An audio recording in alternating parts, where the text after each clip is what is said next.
Just whilst we've managed to tame the second wave with new cases dramatically dropping, many are concerned with a potential third wave to hit South Africa.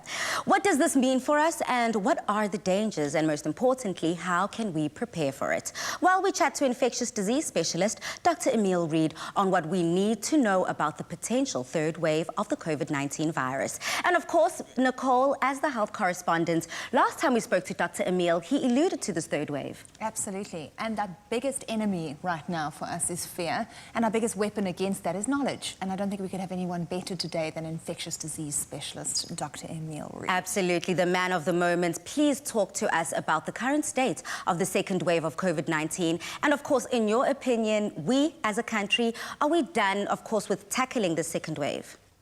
Well, guys, thank you very, very much. And it's always great to be with you. Well, Palesa, just to answer your question, I think we are currently reaching the tail end of the second wave. We have in South Africa 31,000 active cases as we speak. And the one thing about the second wave, it was hard, it was horrible, and way more intense than everybody expected it to be, especially with the new variant that came around. I don't think anyone could be prepared enough for what was coming. I believe all of us did our best under circumstances, and whatever we did would have never been enough to weather the storm of the second wave. Absolutely, Doc. So, Doctor, now with the second wave under control, when do you anticipate this third wave? Nicole, the arrival of the third wave is completely, as far as I feel, dependent on the behavioral patterns of our population. By continuing the current mitigation strategies that we all know by heart by now, will probably delay the advent of the third wave.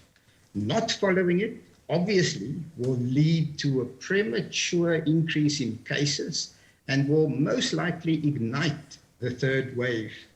The fact that lockdown were lifted to level 1, especially with the current levels of vaccination, will probably not count in our favor, as bigger congregations are already allowed, which by now we all know will be the source of super spreader events, especially in poor ventilated indoor areas.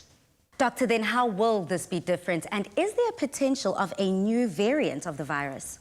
Palesa, that is an important question. And I think the development of mutations and variants occurs normally with each and every virus replication cycle that we see. The same with COVID-19 and the SARS-CoV-2 virus. The development of mutations and variants are inevitable. So there are already hundreds of variants with regards to the SARS-CoV-2 virus at this point. But every now and again, you get a variant which makes a massive difference with regards to the behavior of the virus. Sometimes, however, we do see variants that develop that actually change the behavior of the virus for the good, which means that the virus can become a little bit more subdued or become less transmissible. And that is what we all hope and pray for.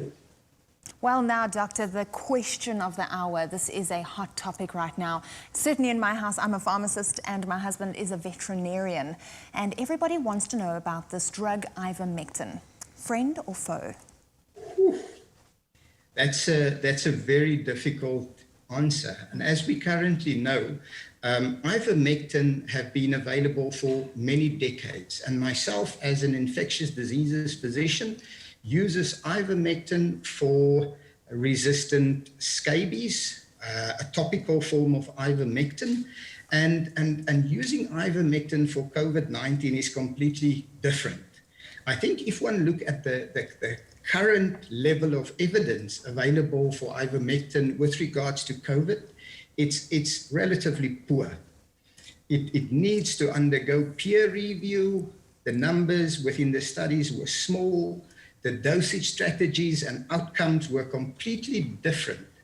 Also, ivermectin was never ran against a placebo arm of a study, meaning that ivermectin was tested as part of a cocktail regime with doxycycline, azithromycin, hydroxychloroquine, and one doesn't really know whether the effect on the COVID outcome was due to the ivermectin or whether a combination of all the drugs available.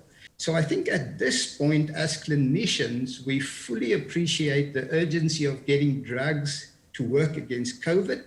And I certainly hope ivermectin will be shown to work.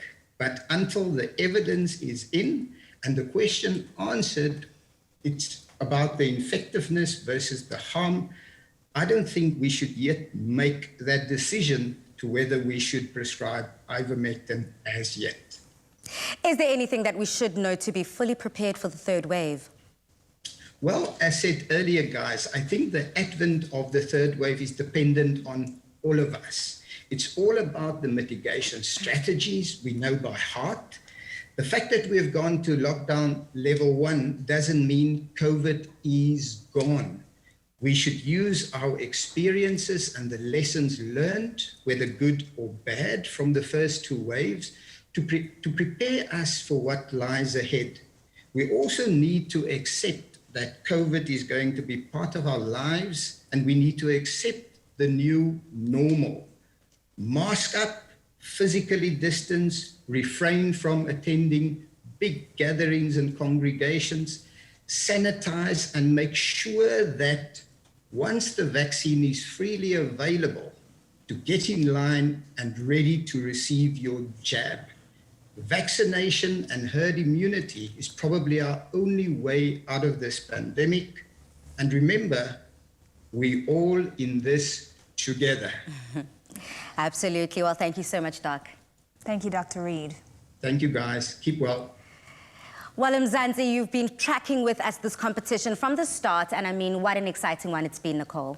I love it. And the fact that we're talking about people having survived COVID, and we're talking about COVID third and second waves that we've come out of. Now to talk about other survival stories and hear what things people are overcoming. Absolutely, MYNEWIMAGES. So do you have a survival story? Well, then we want to hear from you. Share your survival story with us, from surviving a failed parachute to escaping a lion attack. Do you have a survival story? Well, IMMUENZA is giving away 5,000 Rand a week for 5 weeks. And all you have to do is to reply to the IMMUENZA competition post on the Afternoon Express Facebook page or Twitter page and tell us your survival story and what protected you using the hashtag IMMUENZA. Competition closes tonight, the 10th of March 2021 at midnight, and terms and conditions can be found on afternoonexpress.co.za. Help support your immune system for your next big adventure with IMMUENZA.